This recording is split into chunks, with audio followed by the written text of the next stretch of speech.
कथा सुनाते महापुरुष की, शंकर देव महान संत की। महापुरुष श्रीमंत शंकर देव की कथा है, अमृत वचन सुनाते शंकर देव ने कहा है। कोटि जन्म जन्मांतर जिसके महापुण्य संचित होंगे, वही कदाचित मनुष्य कुल में भरत भूमि पर आएंगे। माधव देव की प्रतिभा से प्रसन्न होके श्रीमंत शंकरदेव कुछ निश्चिंत होते हुए दिखाई देने लगे। भारत भ्रमण की उनकी इच्छा 100 वर्ष की आयु पार होने के बाद भी बलवती होती गई। पत्नी कालिंदी भारत भ्रमण के लिए उन्हें रोकना चाहती थी। माधव देव से भी उन्होंने अपने मन की इच्छा बताई, परंतु शंकरदेव के आग्रह के सामने उन दोनों की बात टिक नहीं पाई। 2 मास में लौट आने का आश्वासन देकर माधव देव भी उनके साथ हो लिए। माधव देव ने भी अपने पूर्वजों के तर्पण के साथ अस्थि विसर्जन का पुण्य कार्य भी इसी यात्रा में किया। 2 मास में दोनों वापस लौट आए।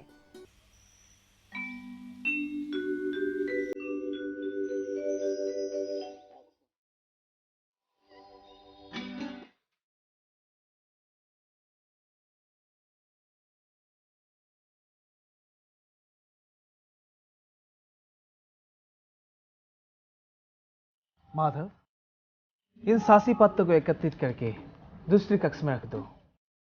जो आज्ञा गुरुदेव। जब तक मैं उन्हें रखता हूँ, आप नित्य पद के लिए लगभग 600 पद लिखा है, उन्हें देख ले।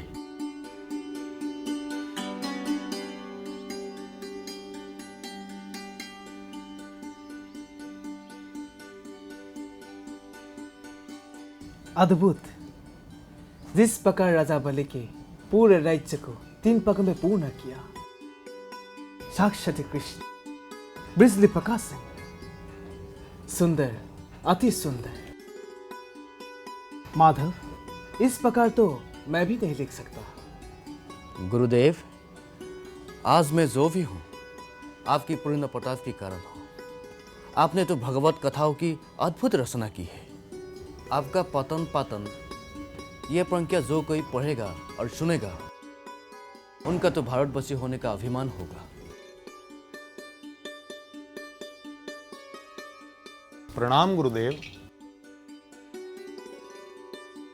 गुरु शिष्य रात रात भर किन रचनाओं में संलग्न है।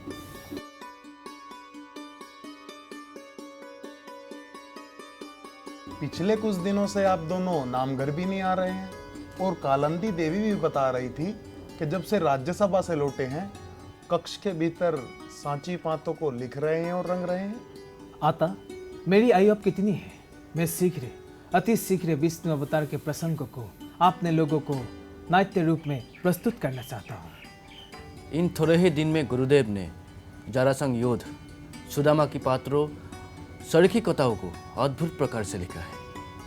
इतना कार्य मैं शीघ्र ही गुरुकुल के विद्यार्थियों से कहूँगा कि वे इन सांची पातों की प्रतिलिपि लिखें। जब जब किसी श्रीमद् भागवत कथा की बात होगी तो उनके स्थिर चित्र और नाट्य लघु रूप में दिखेंगे। आता, माधव ने भी इसी बीच कुछ भक्तिमूलक रचनाएं की है और गुरु कंदले के खोया हुआ रामायण का बलकाम भी किया है। साधु साधु। आप दोनों के इस कार्य से न केवल वैष्णव धर्म के उपासक, बल्कि आने वाले सैकड़ों वर्षों तक लोग इन्हें पढ़कर अपना जीवन सफल करेंगे।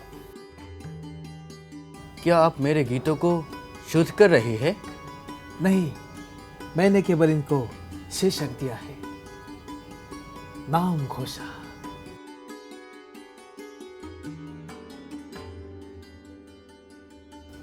माधव, तुम्हारे कीर्तन ने और तुम्हारे गायन ने सभी भक्तों का मन मोह लिया है। इसके गले और मस्तिष्क में सरस्वती का वास है। हाँ, जैसे मैंने आपको नामघर में बताया था कि लेखन कार्य करते करते मेरा मन थोड़ा स्थिर हो गया है। सोचता हूँ एक बार फिर से यात्रा पर चले। वैसे भी दादी समेत सभी की अस्थियों का विसर्जन करना है। मैंने अनुभव किया है कि लेखन कार्य करते करते अब लिखने ठहर से गई है। भ्रमण पर जाना, वहाँ के लोगों से संवाद एक नए विचारों के जन्म देगा। क्यों गुरुदेव? नए नगर और नए स्थान देखने से जो कल्पित होती है वह साकार रूप ले लेते हैं। कामरूप तो मैं बहुत घूमा हूँ, किंतु भारतवर्ष के अन्य नगर, गांव, गायन, चित्रकारी, कला से अनभिज्ञ हूँ। आपकी आज्ञा हो तो यात्रा का प्रबंध करूं? शुभस्त शीघ्रम। वैसे भी यात्रा पर जाने से राज कार्य से मुक्ति मिलती है और कुछ दिनों से मुझे लगता है कि राजा नरनयन मुझसे दीक्षा लेना चाहते हैं। क्या कभी आपसे उन्होंने ऐसा कहा गुरुदेव? औपचारिक रूप से नहीं, किंतु बातों से ऐसा ही प्रतीत होता है। मैं नरनयन को दीक्षा योग्य नहीं समझता। फिर तो यात्रा पर चलने में ही भला है। हो सकता है जब तक हम यात्रा से लौटे उनका मन बदल जाए। संभव है। खैर छोड़िए, अब मेरे योगाभ्यास का समय हो गया है। चलिए गुरुदेव।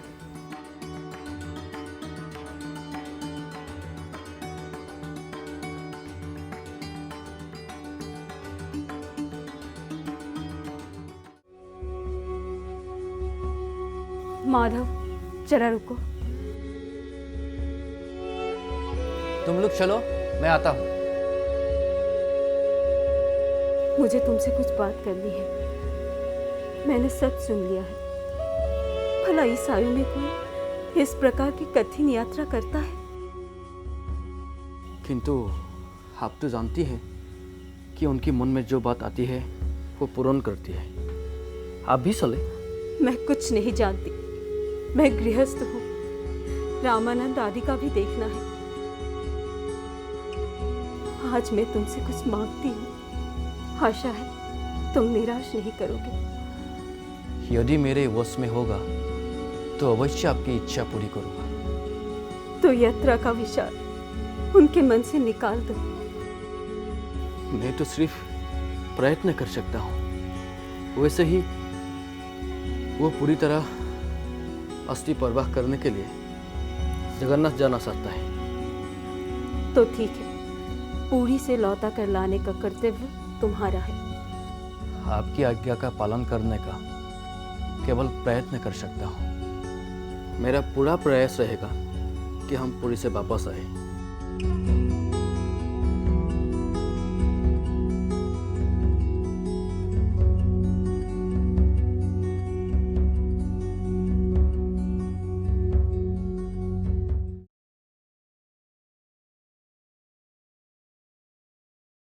मेरा पूरा प्रयास रहेगा कि हम पुरी से वापस आए।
माधव, तुम्हें ज्ञात है पिछली बार जब यहाँ आए थे तो उनके दादा ने ये कार्य करवाया था। समय के तो जैसे पंख लगे हैं, ये स्थान श्रद्धा की वृद्धि तो करता है, किंतु अब पहले जैसे नहीं रहा। अब आडंबर अधिक दिखता है। मुझे भी कुछ ठीक नहीं लग रहे हैं। जगतानंद भी थोके थोके लग रहे हैं। अन्य लोगों भी अस्वस्थ प्रतीत हो रही है। ऐसे भी काल से तो लड़ा तो नहीं जा सकता। तुम्हारे कहने का तात्पर्य क्या है?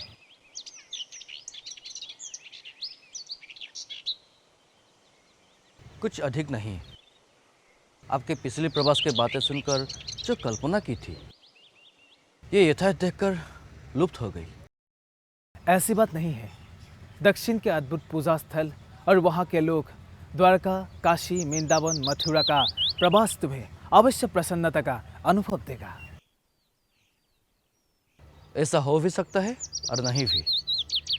द्वारका, मथुरा, वृंदावन में अगर आप द्वारा वर्णित किशन लीला थल पर केशव ना होने का आभास हुआ तो मेरी कल्पना का भ्रम धराशायी हो जाएगा। मेरी मान्य तो यहाँ से लौट चले। लेखक की कल्पना यथार्थ से ही उसी होती है। वह कल्पना लोक में बिछड़ता है।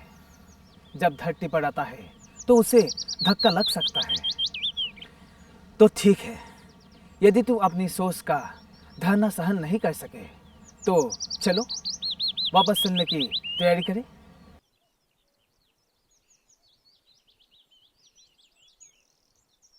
गुरुदेव, आप नाराज तो नहीं हो गया? माधव, एक तुम ही तो हो जिससे मैं नाराज नहीं हो सकता। चलो वापसी की तैयारी करो। जी गुरुदेव।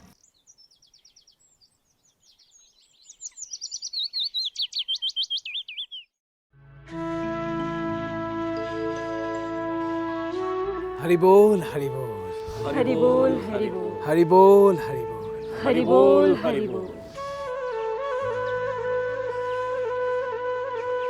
आप तो मेरी सधर्मी स्था है। आपका स्थान पाँव में नहीं है। आपके चरणों में ही मेरा स्वर्ग है। आप आ गए, मुझे मेरा स्वर्ग मिल गया। मुझे आपको कुछ बताना है। यही ना कि तू हम सबको जगन्नाथपुरी से आगे जाने नहीं देना चाहती है। माधव ने मुझे बता दिया था। चिरंजीवी भव। बेटी का स्थान हमेशा पिता के हृदय में रहता है, पाँव में नहीं। शीला राय, ऐसी क्या विपदा आन पड़ी जो आपको यहाँ आना पड़ा?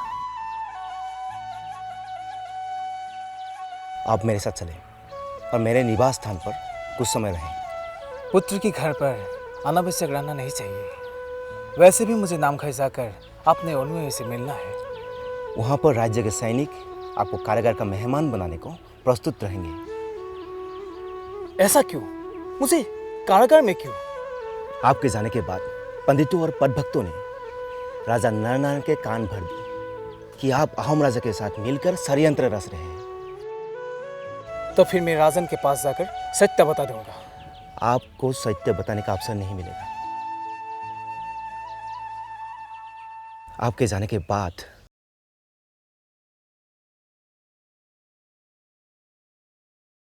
तो फिर मैं राजन के पास जाकर सत्य बता दूंगा। आपको सत्य बताने का अवसर नहीं मिलेगा।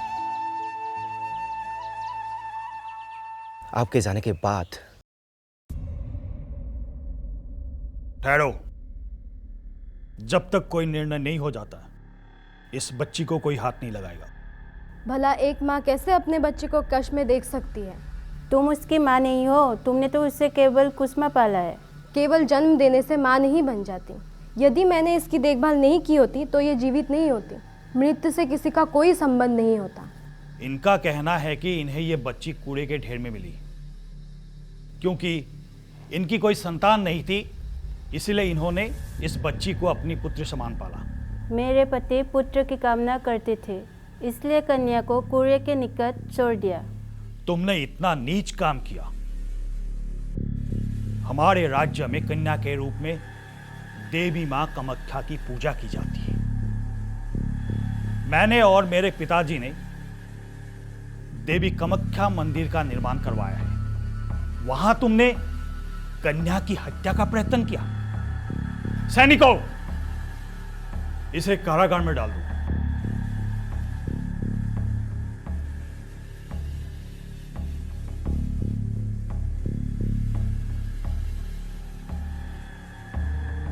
आप दोनों इस कन्या की मां हैं। आप दोनों को मिलकर इसे पालन करना होगा। यदि आपको कोई सहायता की जरूरत हो तो आप राजकोष से ले सकती है। महाराज की जय हो!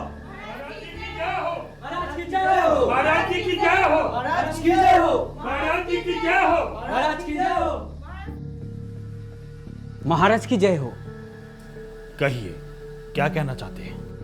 आपकी जैसे ही कोई राजा इस प्रकार के निर्णय ले सकते हैं महाराज। कन्या की समान रखा मूर्ख व्यक्ति को तो आपने कारागार में भेज दिया, किंतु शंकरदेव जो देवी का अपमान करते रहते हैं उसको तो आपने राज्य संचालन की दायित्व दे दी। इसका क्या प्रमाण है कि शंकरदेव देवी विरोधी है? इसका प्रमाण स्वयं मैं हूं महाराज। रिश्ते में वो मेरा गुरु भाई है। मैं देवी का भक्त हूं। शंकर का पिताजी कुसुम्बर भी देवी का गुणगान करते थे, किंतु उसने अपना ही धर्म आरंभ कर दिया, विष्णु भक्त बन गया महाराज। जब मैंने इसका विरोध किया तो उसने औपचारिक रूप से मुझसे संबंध तोड़ दी, और ऐसा भी सुना है महाराज कि वो आपसे भित्रीघात करके यहाँ अहोम साम्राज्य स्थापित करना चाहते हैं। क्या इस प्रकार तुम अपनी कुंठा प्रकट नहीं कर रहे हो? शंकरदेव एक विद्वान व्यक्ति है। उनके विरोध तुम ये जो अनर्गल बातें कर रहे हो, उसका यदि उचित प्रमाण नहीं दे पाए तो तुम्हें इसी समय कारावास में भेज दिया जाएगा। कैसा विद्वान महाराज? मैं भी उसी गुरुकुल में पढ़ा हूं जहां शंकर था। मैंने भी सभी शास्त्र पढ़े हैं, और मुझे ज्ञात है आप जैसे राजा बिना प्रमाण मेरी बातों को स्वीकार नहीं करेंगे। प्रत्यक्ष को प्रमाण की आवश्यकता नहीं।